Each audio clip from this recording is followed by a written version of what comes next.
You ever have one of those moments where you just know saw like you feel it in your chest, saw that something's wrong before the EVY denke even shows up? That's how it started.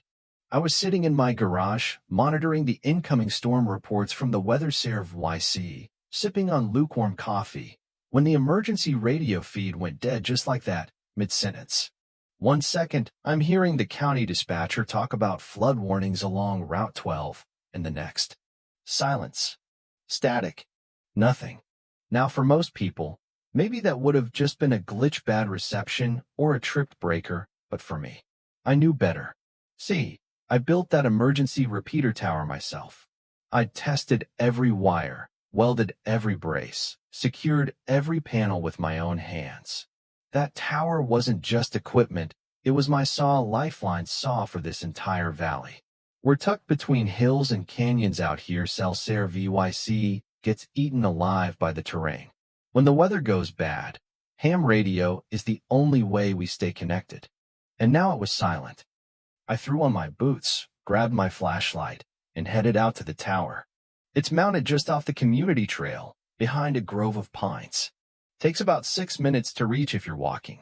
I got there in 4. And sure enough, the cable was cut. Not frayed, not chewed, not worn. Sliced saw. Clean. Deliberate. A big fat black line dangling like a broken limb, with little scorch marks around the housing. I crouched next to it, heart pounding. There was a strange smell, burnt insulation and perfume, if you can believe it. I looked up at the solar panel. Scratched. The battery unit? Didn't.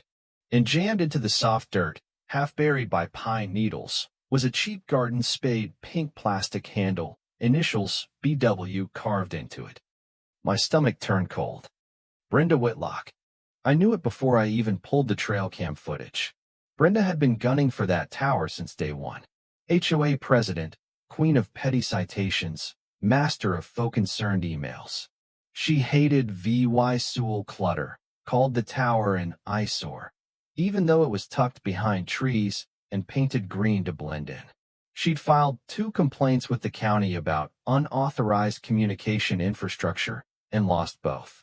She showed up to every HOA meeting with a binder thicker than her patience, demanding that ugly poles and wires be removed for the sake of property values. And now she'd taken matters into her own hands, literally. I didn't even bother calling her.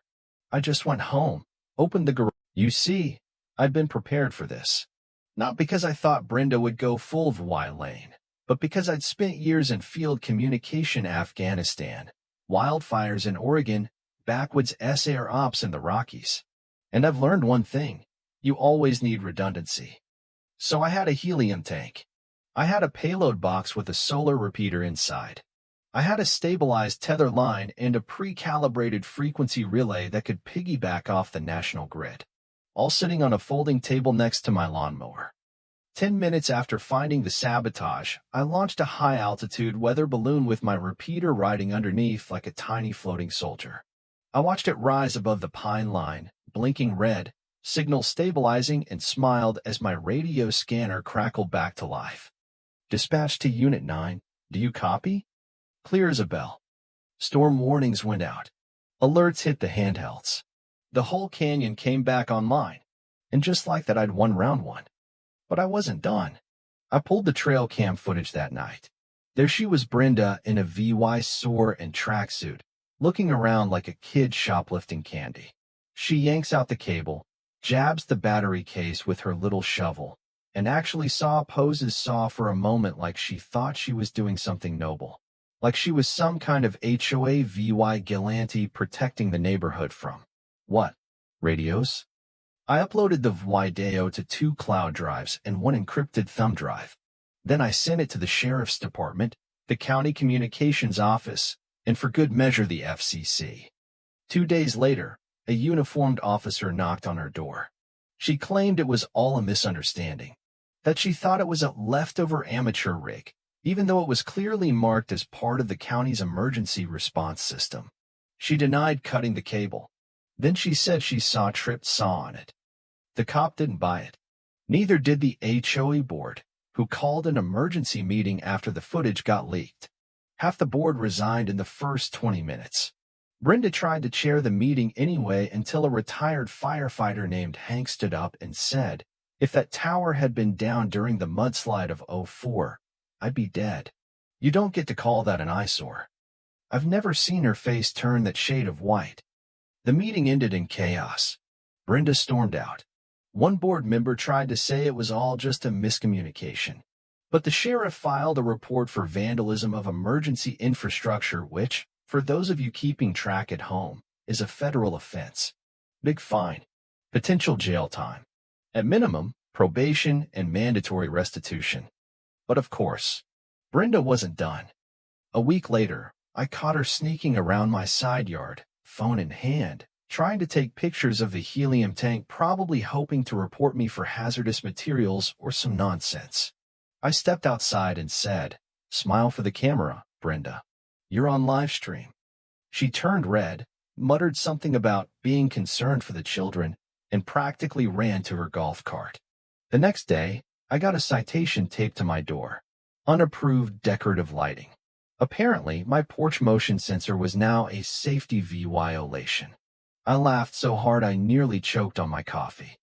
But here's the thing: she underestimated this neighborhood. People talk. People listen.